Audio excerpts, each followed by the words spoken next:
It's hard to stay on the field when you have a concussion, but MSU researchers tell me a new piece of equipment that goes on the back of your neck could be a game changer.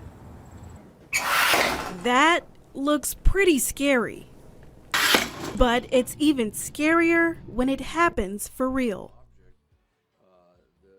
Every year across colleges or across high schools, people who experience concussive events are of the order of millions.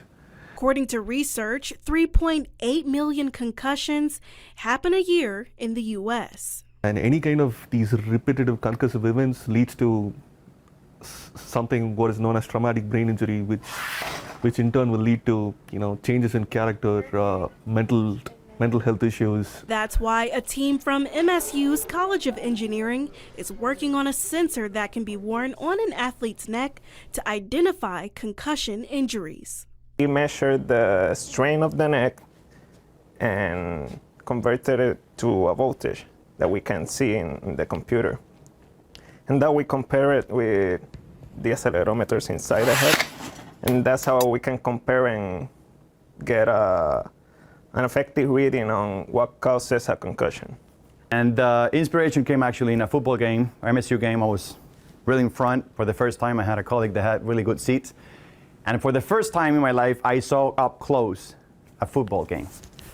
And those guys hit themselves really hard.